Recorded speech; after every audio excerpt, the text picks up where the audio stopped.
Hello, YouTubers. Joe and Paul here on December 2nd, 2014 on Tuesday, and it is 4:30 in the afternoon, Eastern Daylight Time. So, all you guys in other time zones do the math. Now, Paul's just come home from the hotel. I mean, just moments ago arrived, and it's always best to get these stories when they're fresh, you know. And apparently, they've decided to start work early. I mean, they had said December 10th, and now it's right. And now it's December 2nd. Showed it today. But that was the original plan, wasn't it?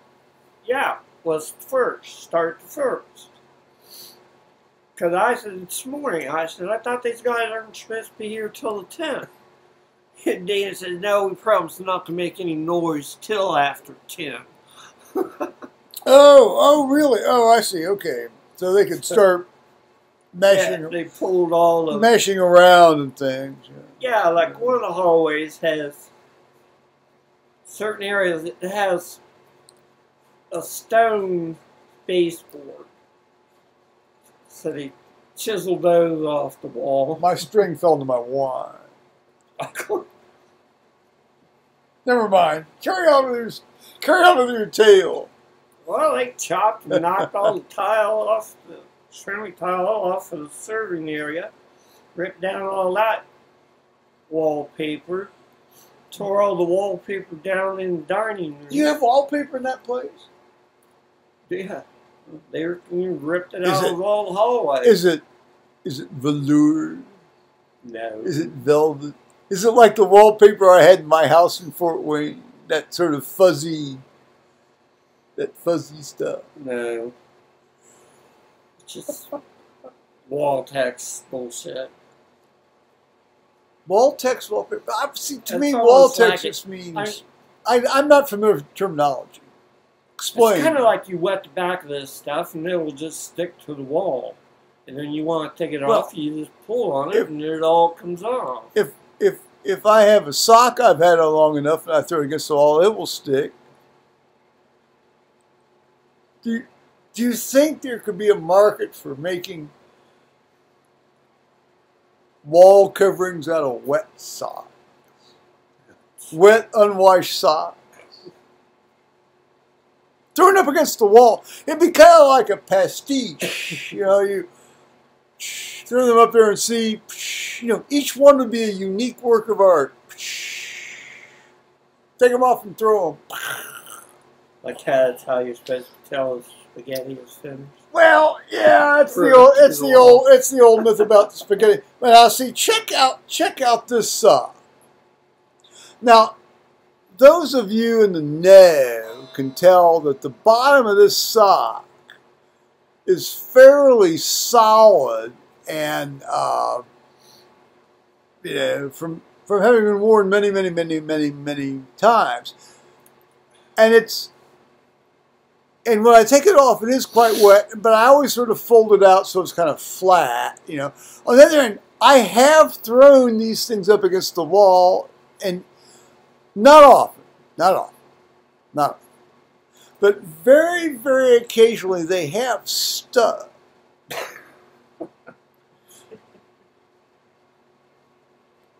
This might have been what I was doing, how should we say, other things in the sock. Anyway, so what else was, so they, these guys, were there a lot of them? There's about, between 8 and 12 of them. Is that depending on how many people were taking breaks at any given time? They all go at one time. Oh, that's right. It's like the county workers, at 10:15, out till 10:45, and then then at about 11:30, but it's like an hour for lunch. I mean, it's a government job. It's a government job. Well, this would be a union job, I dare say, right? I get it. Well, you want to have a nice day at work. Well, you do. Yeah, some I don't know. Truck says cat. Yeah, I mean, if you're not, if you're not getting a big, shitload of cash, I mean, you want to have a nice day at work at least anyway, don't you? And they took all the stuff out and threw it out along the building. Not in a dumpster? Or were there some sort of environmental, No, things they we just can't? took it all out at the west end door. And then about 1 o'clock, a dumpster shows up outside the east end door. So then they borrowed a wheelbarrow from Dana and wheelbarrowed everything around, put it in the construction dumpster. So they were taking the tile off today, you say? Yeah, the baseboard. Oh, but not the floor. Not the floor yet. Not the floor yet. But the boss wants to get it. And the wallpaper. The boss wants to get all that shit up so he can start framing off and blocking off the serving I've area. been in hotels where they have this flocked wallpaper, this velveteen wallpaper like I had in that house in Fort Wayne. I mean, look, if it were red, it would have made it look like a whorehouse. But it was blue, so. But you don't have flocked wallpaper. You don't have that velveteen wallpaper. No way. Oh, that's good. Flat.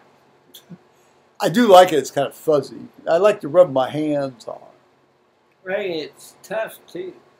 Because Is it really? If somebody scuffs into this shit and makes a black mark with one of their damn suitcases. The wheeled suitcases. I'm sorry. I can take one of those Scotch-Brites and spray a little bit of cleaner on it, and I can stand there and scour that shit off and not even take the color out of the wallpaper. This is a professional tip. So listen to this, man, if you've got this kind of stuff in your house. Scotch-Brite doesn't screw up how it looks, right? No, not down there at the end, it don't. Well, I presume it won't screw up, other stuff, other places. Maybe. Hopefully. Well, this man's a pro. I mean, he's been doing this shit for like 26 years now. I mean, he knows all the tricks of the trade. Longer than that, I started in '88.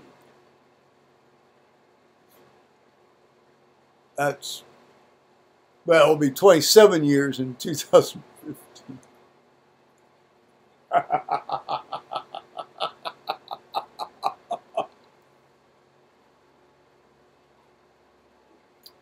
So, did it seem to disturb the people, who were staying in the hotel? No.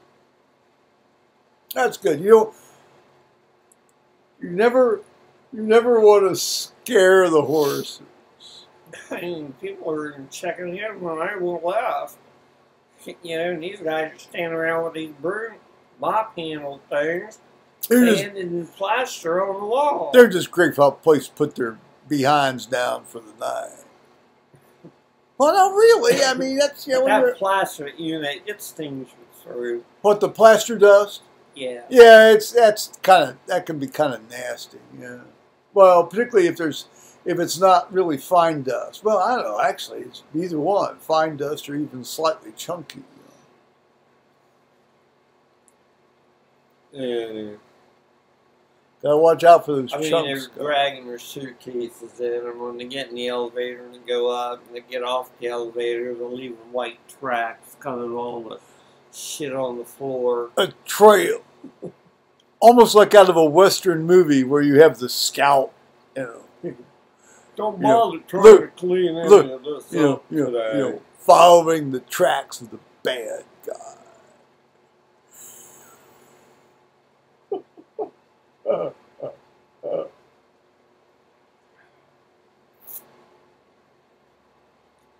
Anything else? No. Oh, there's always something. There's always something else, Paul. What we're going to look like, and evidently it's going to be a lot of blue and a lot of dark wood finish. I like blue. I like dark wood. Yeah. If the room is dark, if there's anything really awful going on, you can't really tell. Where's my coat? I don't know. Oh, it's right here. Almost this color of blue. Or to this color. Oh, a lighter blue. Yeah. Well, I like the darker blue.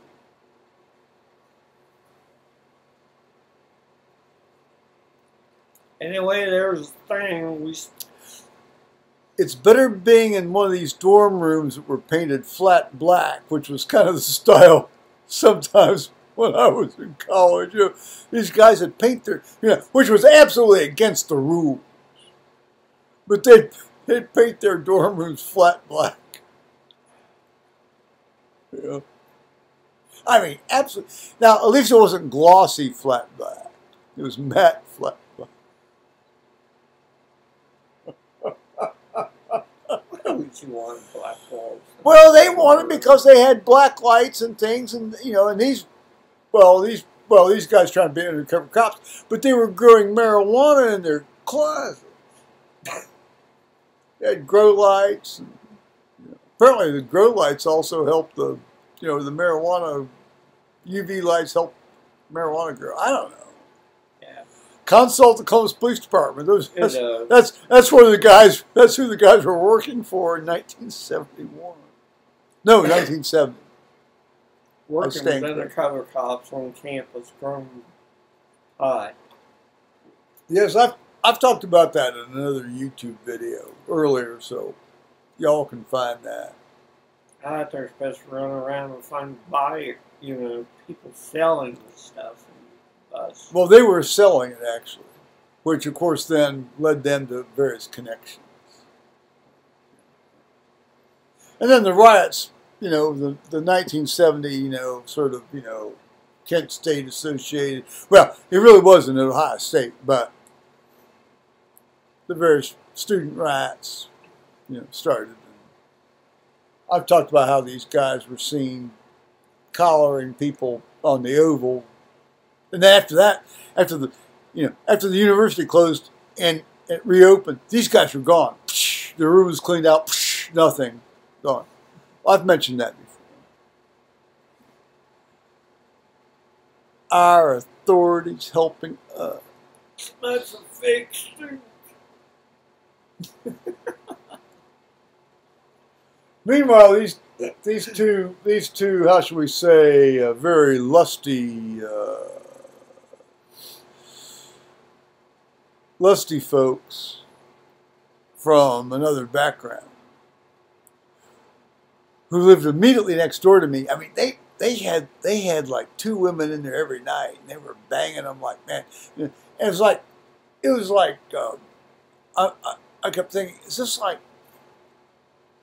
is there an earthquake?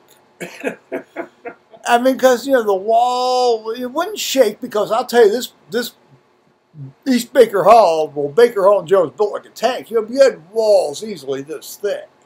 Cinder block. Well, no, well, I suppose, and then plaster. I mean, this was a well-built building, but you could still, you could hear. Now, admittedly, you had to make a lot of noise to be heard in that dorm, because of the walls being thick. But, being immediately next door is like.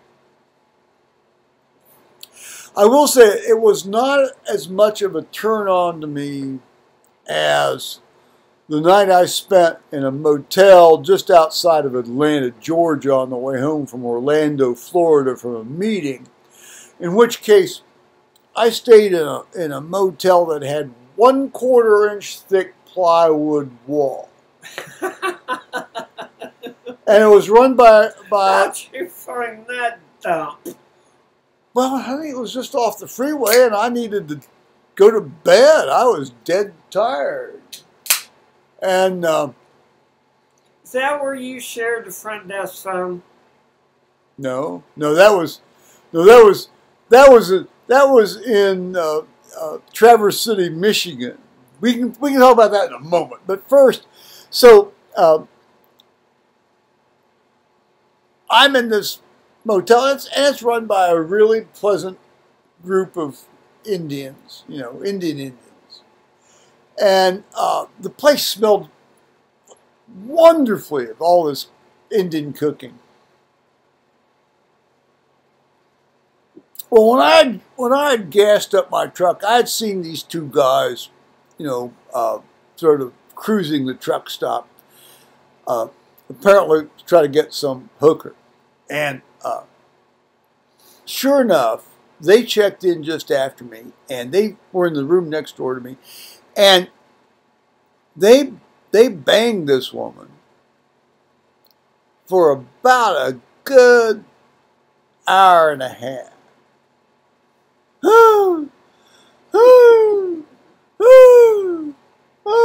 And then the other guy, who wasn't using this individual at that moment would encourage him, yeah, go for it, yeah, go for it, yeah, go for it. Well, I could hear it even better when I stood on the table under the ventilation vent. So I would stand on the table and I could have my ear up toward the ceiling where the sound was much, much better.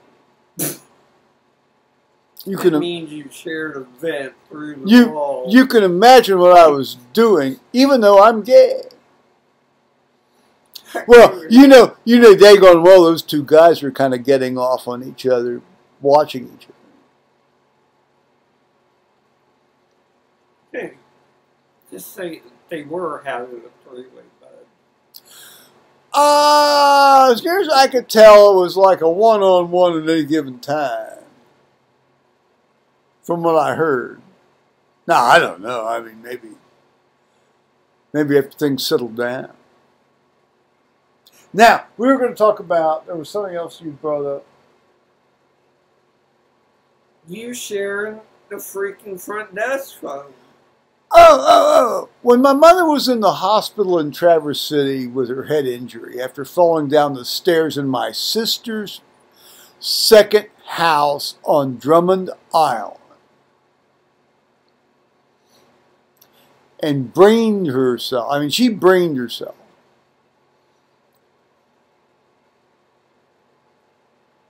I obviously had to go down and see her and stay with her, and for the hospital. And I ended up taking her back down to Lebanon for a while, and then back up to my sister's place. But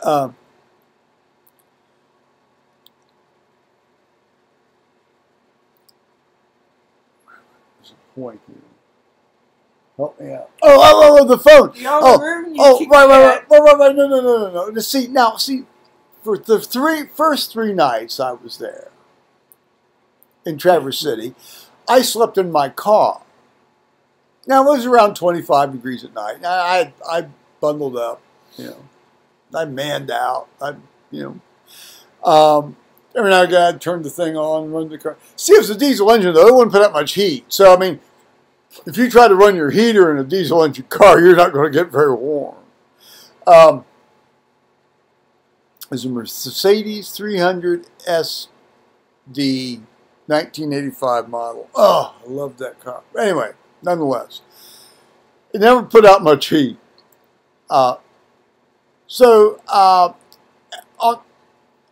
On night 4, day 4, I said, I really need to, I've got to get a proper place to sleep. So I looked around, and this was leaf-looking weekend. This was like the very first weekend in October. That's when all the leaf lookers come up to the northern part of the lower peninsula of Michigan to look at the leaves. And it's very beautiful. Nonetheless, it makes it very hard to find a motel room or a hotel room.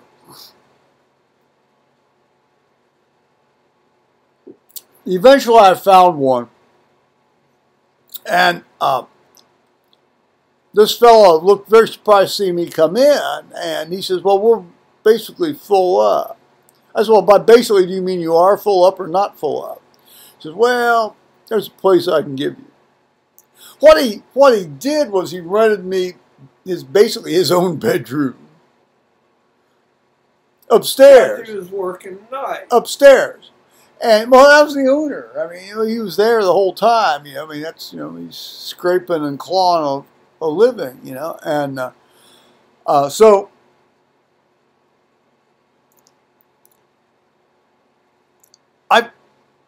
you know, laid down, went to sleep, you know, and there was a phone on the desk, and the phone would ring. Well, I don't know, maybe my mother's dying or some damn thing, and they've somehow found out where I am. You know, and it was always somebody trying to inquire about a room, and make a booking, and this, that, and the other, this, that, and that.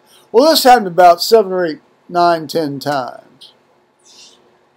What are you doing? I'm trying to get one of these things. Oh, those Middle Asian shield bugs.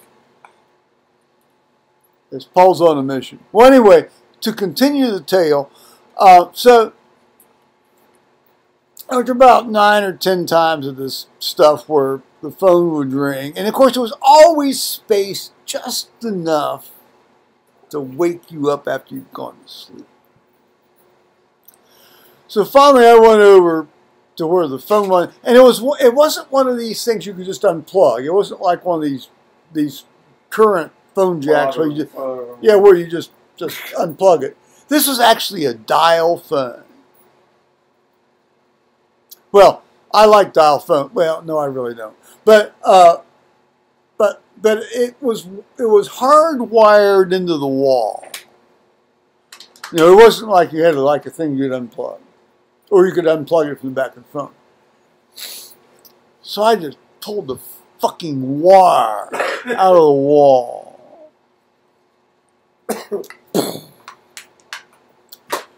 And then I slept in peace. Well, not that kind of peace, but I slept in peace the rest of the night. And the next day, you know, since we were far enough out from sort of like the peak of the leaf-looking season, I was able to get a room in a Holiday Inn.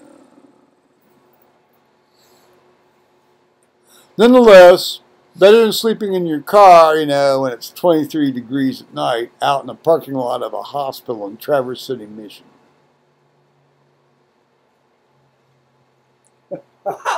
Your sister was sleeping in her car, too. No, she wasn't. My sister wasn't there. She'd drive home. Well, she'd leave you at the hospital. No, I was the only one there at any given time. All right, and she'd gone home. Well, I don't think she ever got there to go anywhere. You know, I mean, she...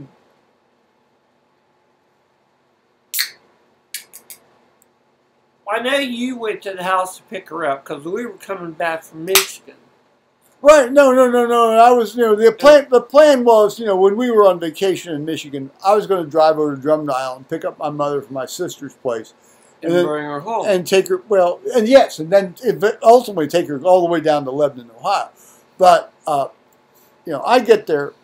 Oh, this is so pathetic. I get there at around. Well, of course, it's all, you know.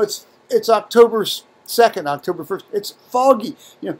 So you're driving very carefully because you're afraid some deer's going to run out in front of you, you know, and you're going to crash into it. But you know, and then you wait for the ferry and you go to Drummond Island, you know, and I get over there to my sister's vacation house, second house. It's, you know, it's really their second house. And knock on the door, and, you know, my nephew very sleepily comes down in his pajamas. He looked like he was hungover, but I'm sure he wasn't because, you know, Lord knows. You know, if they're doing any drinking in that family, you know, it's more hidden than what, you know, an experienced drinker like me could hide. Even if I wanted to. Well, so I go in and I said, well, is my mother ready to go? I mean, because we had planned, you know, to rendezvous.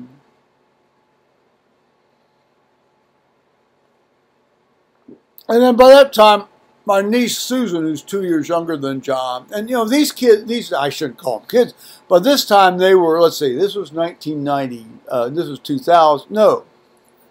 1992. So let's do the math. Math in your head. 1992, 1966. They weren't married yet. 36. No, he wasn't that old. Let's see. 1960. 6. 20. So 25 gets you up to 19. So he was 26, and Susan was 24. And they were actually, I think they had both graduated from college. So they were just, having a little fall break with their parents up there. And of course, they called me Uncle Steve. That's my middle name, Uncle Steve. Oh, Mama, that would be my mother's, their pet name for my mother. Oh, Mama fell down the stairs, and they airlifted her down to Traverse City. Well, I didn't. This was before the age of general cell phones, at least for folks like us. And I hadn't had a cell phone, until very relatively recently, 8 years ago now. But so I just didn't call where we were. Well, I don't know if they even knew where we were. Although we did. We told them where we were. Well, I had told my sister where we were. Yeah. Should there be any problem? Because you never know when a parent is at that age if there's going to be a problem. No. So, I guess my sister actually did go down to Traverse City with my mother. At least she drove down. But when I arrived, so then I immediately drove down to Traverse City. And how did I tell you about? Oh no, we were going to drive home separately anyway. So, as far as you knew, it didn't make any difference. I didn't know where the fuck you were. Right. Well, I mean, I found Hallie's phone number and called her. But I did right.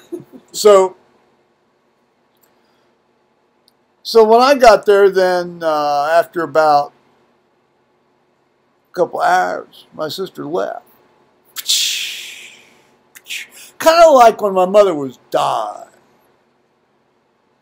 I'm out of here, Jack. Don't bother me. Let me know when it's done. Well, that's the way it goes sometimes, doesn't it? So, well, I'm not going to go into the whole long, god awful story of the subsequent things. Suffice to say, my mother actually was she was temperamentally somewhat improved after this. She wasn't nearly as mean for a while. Well, for a while. Oh, she was sneaky. Well, she's always been sneaky. Because she'd have me help her get to bed and go in so she could lie down and take a nap. This was on the way home. This was when I was taking her back down to Lebanon, and she stayed with us a few days. Right. She was insisting going home, and we were telling her no. I mean, she had a fractured pelvis. Well, her problem was the closed head injury. Right. Primarily. And anyway, she'd have me help her when he was gone or whatever. I got her one of these bath chairs, where she could sit in the can or the tub. I'm sorry. You tell Steve I did this on my own. Steve. I needed no help whatsoever from you. I had to help her walk to the room. Yeah, had to help her sit on the bed. I had to pick her feet up and rotate her around. Yeah, it's interesting. And help her tuck in. Well, I mean, we're into it now. We may as well keep going. What happened then after she spent a few days here? I took her back down to the Lebanon house, the house in Lebanon. and I thought, well, because she was getting functionally better, it's always hard to really tell with some of these older folks. And, well, my mother was a sly individual. She wanted all her friends in a little bridge club to see all her bruises and contusions and stuff from falling down that stone stairwell. I don't I don't from remember. that second floor. I don't remember that. That was her main thing. I don't remember. Well, you know, she may have well said that because she spewed out a lot of stuff. You know, Because everybody kept going, and all the nurses and stuff up there in Traverse City would go in the hospital and tell her how good she was looking. Well, you know, I'll tell you right now. She showed up here at the front door, and I said, "You look like somebody that beat the crap out of you." She goes, "Well, thank you. I feel that way." Well, I dare say she did. See, the thing is, my mother's a very sly, or well, not is, she was, a very... she always had an agenda, and she would pursue it relentlessly. Oh, wait a minute. Does that remind you of anybody? And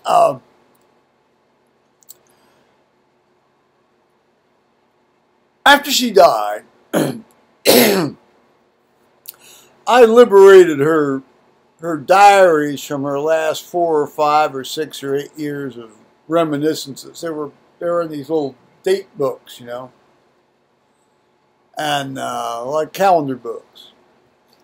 I got there's either 4 or 6 or 8 of these things, and most of them are very pedestrian entries. You know, oh, you know, I read this little poem today, or I went to bridge and I didn't do well, or that was pretty much a regular entry because she didn't play bridge well, and I don't either, because I think it's a pointless, stupid game. Play it like you would euchre and you'll bust her butt. You'll rub her band. Trust me, I do. See, I don't do all this bidding convention stuff. I just, oh, here's what I have. I'll bid what I have. I guess that's sort of a bozo no-no in the bridge world. Well, anyway, so she played with these 3 other retired school teachers who had been sort of like, these buddies, and not buddies in the sense like guys are buddies. I mean, it's not like they went out and had a drink together. They wouldn't even meet for lunch unless the bridge game was at their house. Oh yeah, they're big on lunch too. They're in this big lunch. But anyway, so I was talking about these various pedestrian entries in her diary. Well, see, when I went down there,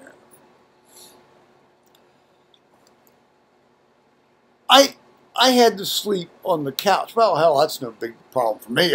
I sleep basically anywhere. Give me just a place to lay down, I'll be fine. As long as I'm, relatively dry and can somewhat stay warm. But she was sleeping on the couch in the other room, and which is where she slept anyway. I mean, that's where she had slept for the last several years, and because she didn't want to go up and down the stairs. That's very understandable, because those stairs were like the stairs of death. So we had to move bathroom. Well, no, the bathroom, no. My sister and brother-in-law had arranged to have a good bathroom put in many years before, so she, and then I took that bath chair down so she could sit in the shower. Yeah. The one I've got back now after she died. But, yeah. And, well, that's, in terms of taking care of her in the sense of not hurting her and keeping her comfortable and warm and fed, that was not an issue. The issue was in the, how shall we say,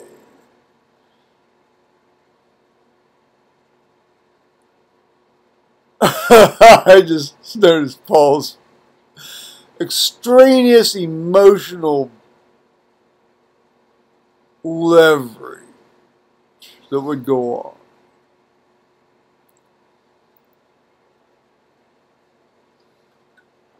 I'd go upstairs to the upstairs phone and call my sister, and I'd say, you know, I'm getting ready to die here. I feel like I'm about ready to die and all this. And see, why I said that was because I would take my blood pressure, and it would be 170 over 120. It would be 200 over 140 while I'm trying to deal with this individual.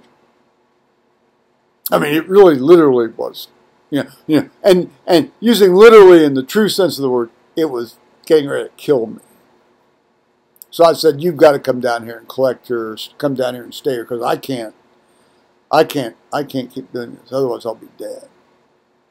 And I said, I care about her, but I don't want to be dead for her. And so ultimately what happened is I ended up carting her back up to middle of Michigan to my sister's. But to get back to the diaries, bet you thought I'd forgotten that, didn't you? After she died, I collected these diaries, and of course I waited an appropriate amount of time, you know, when I was emotionally ready to read them. And it turns out she was basically hearing everything I was doing out in the kitchen while she was lying in the, you know, adjacent room. Well, no, I wasn't doing that kind of stuff, guys. What I was doing was I was cooking meals for her and putting them in the freezer so that she'd have food. So that, you know, when she finally got more functional, she'd just pop them in the microwave and eat them. I must have cooked about 10 chuck roasts. Boy, how I wish I had those chuck roasts right now. You know, and then with sauce and things, you know, and potatoes and vegetables and stuff. I mean, never she buried him say she ate them, but she didn't because we found. Well, no, she lied about that because after she died, when the power went out and the freezer finally, you know, died and everything rotted in the freezer, and my sister and brother-in-law went down and found basically all the food I'd ever given her and taken her down there at the bottom of the freezer. Yeah, oh no, she kept full record. She's kind of like the German army during the Nazi period in that regard. But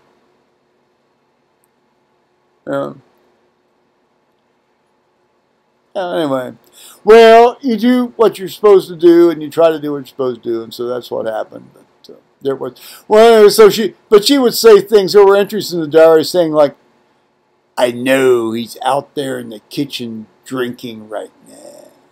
Well, that's true. Actually, I was. I mean, that was very true. I was out in the kitchen drinking right then. Because how the hell else am I going to tolerate this crap? You know. But you was also cooking her a good meal. Well, yes, it wasn't like I was just, you know, passed out, you know, draping out over the back of a chair. You know, I was, you know. God bless you. No, I mean that very seriously. I mean, it's not like people are what they are. People are what they are. She wasn't sitting out there playing solitaire or some bullshit. He's whooping it. Oh, I'm glad she wasn't, because otherwise I could have been drinking out there. No, I said you were not out there playing solitaire. No, I mean I don't do that kind of crap. Here, entertain the folks. I've never understood that. Well, entertain the folks briefly while I go fill up. I mean, how does it actually work? I mean, always found it kind of nuts. Well, I mean, it's like you're lining up each suit, you know, in the same line. I couldn't tell you how to do it now, but my grandmother did it a lot. Now, see, my grandmother had massive strokes in the mid 1950s, and she would sit in her window. You know, well, she'd sit in a chair next to the window. Actually, that'd be kind of interesting. Window things?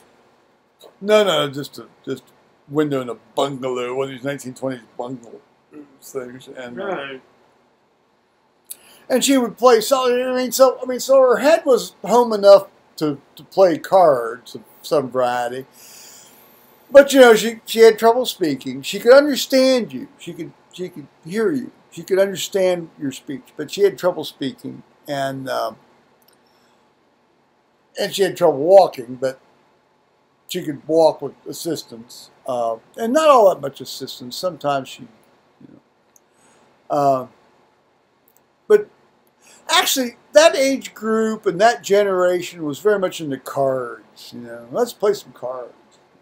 And actually, well, and when we went to Michigan, you know, my aunt and uncle and the rest of us would play not gin rummy, but Bridge. no. Well, no. I mean, very occasionally we might play bridge, but we would generally play just rummy, and not gin rummy, but rummy, and you know, and it just gave you a chance to sit on the back porch and look out at the lake and talk, tell stories, and carry on and so forth. And, it was all very age appropriate for the younger folks. I mean,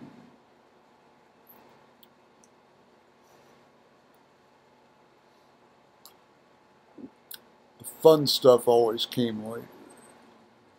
What? The fun stuff always came later. Oh.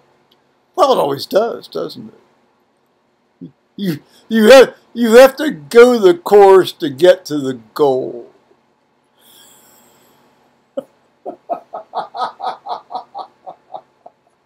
Yeah, like you go for a walk after the parents go to bed and see who else is out there walking around. Oh man, you're going to unleash a lot of stuff here now.